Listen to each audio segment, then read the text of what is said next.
because he said, I kind of liked you. He said, that's what he told my friend, because I didn't see him after that. But he told my friend to try to convince me to go back, to spirit worship. Roger, you were 72 hours away from making a full commitment to the elite spirit worship. Mm-hmm. How did God rescue you at that strategic moment? Well, I'll tell you, I should really go back a couple of weeks in time. As the high priest had talked to us about the advantage of getting initiated in the society on the 31st of October, that night I came home, went to bed, and I couldn't sleep till about 3 o'clock in the morning. Because I had all of this experience of the supernatural that I'd gone through for so many months now, and my Catholic upbringing that I've had, and questions about God. Now I knew there's a God, because the Spiritist made me well aware of that. But I was in a state of terrible unrest. I could not have slept. And without even giving it a thought, somehow, I said, as I was laying on my bed, I said, if there's a God up there that cares for me, help me. That's all I said. Next thing I knew, the alarm clock rang. It was 6:30. It was time for me to get up and go to work. At that time, I had changed employment. I had taken a course in embroidery for the manufacturers of ladies' dresses in Montreal. There's embroidery companies that makes all this, the piping and sequins work and all of this, fancy designs, sure, ladies' dresses. And that's where I was working at the time. You were just 72 hours away, as Karen mentioned a moment ago. You had prayed, without even realizing what you were doing.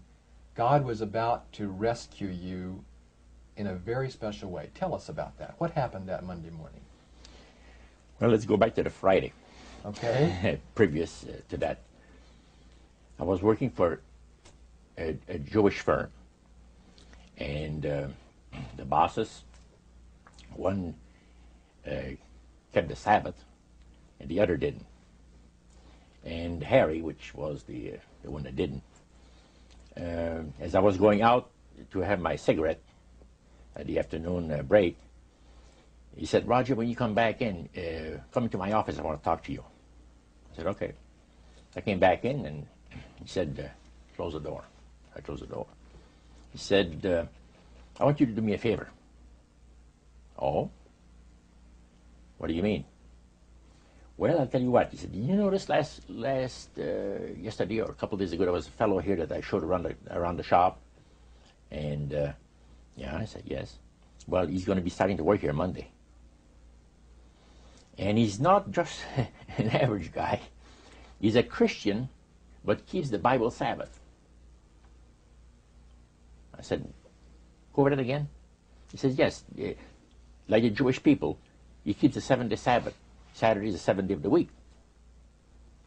Well, I said, let me tell you, sir, the nuns have told us that there's been a mistake made in the calendar, that actually what shows to be Sunday is the 7th day of the week. Oh, no, he says, there wasn't no mistake made in the calendar, he says. Saturday is the 7th day of the week, and you see it on your calendar, and he says it never was changed. And Sunday is the first day of the week. Oh, and I said, that's interesting. I said, I'm going to have to go to the library and check this out. Oh, you don't have to, he says. He pulled out his desk drawer open, pulls out his big dictionary, and he looks up Saturday. And it said the 7th day of the week. And he looked at it on Sunday, and he said the first day of the week. Okay. Well, I said, that's pretty interesting. Now, here's what I'd like you to do for me. I'd like you to, first of all, I'm going to have this man work next to you, on the machine next to you. And don't tell him that I want to know what denomination he belongs to. You got to be very tactful. You have all the time in the world, even if it takes a month, he says. He says, I tell you what, he says, it's the craziest thing. He says that I've been thinking about this guy, and I can't get him out of my mind. About the fact he's a Christian and keeps the 7th-day Sabbath, keeps the Bible Sabbath. And he said, I've got more important things to think about than stuff like that. So he said, I want to find out what denomination he belongs to, and I just did. I said, why didn't you ask him? Well, he said, no, we didn't do that. That's too personal. Okay, So he wanted you to ask him and Oh, find yeah. out for We him. find out and not let him know that the boss was interested. So Monday morning came and the new fellow came in and the boss introduced him to the people. There was about maybe 50 people working in that plant. And he said, Cyril is an accomplished embroiderer. And we'll be very happy to have him here with us. And made a little speech. Then he walked him to his new machine, and he says, Roger, meet Cyril, and I shook his hand, and we started to work.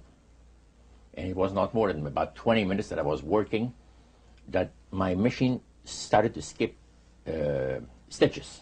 So what happened? You have to stop and back up where you were. And I was working on sequins. In other words, the sequins come up. There's a row of thread behind it. They're all set up, and it's on a spool. And then the needles put them in there. And when it skips, you got to stop, back up, start over it from where it left off. It wasn't too long that I'd done this 2 or 3 times. And that really made you happy, I bet. Man, I was mad. And as a French person, usually they don't go easy on the saints and gods. I was using some language that was not that great for Cyril. But anyway, I called the boss over. Said, come and see this machine. I'm having trouble with it. He checked it, works on it for 5 minutes, work with it. Beautiful. I sit down again, start to work, the same thing happens over again. Harry, after he tried that 2 or 3 times, he said, Joe, come over. He's the old guy that knows everything about everything, in the shop. So he looks at the tensions and adjusts things, and he says, it's working beautiful. Well, I started to work again, and another 20 minutes after, the same thing, and I had to stop the whole thing. By then, it was time to go out for the coffee break. Cyril and Cynthia, so good to have you folks come down and visit with us for a short time today. And Cyril, I want to start off our visit by just asking you about an experience you had, I believe, almost 45 years ago. That's right. You had gone to work at a new embroidery shop in Montreal, Canada. Mm-hmm. And there was a guy that was at the next machine to you that first day you went there. Did you notice anything strange about him? Yes, I did notice he had some peculiarities that, well, to say the least, they were different. First of all, when he worked at his machine, when he had a little malfunction, he knew how to, well, criticize the machine by using some language that was quite offensive, to me at least. He would curse at the machine, and in both French and English. He was quite a linguist. And when my machine would break, he noticed that I would just fix it and keep on working. There was a difference, and he noticed a difference himself. We were both behaving differently when our machines didn't function right.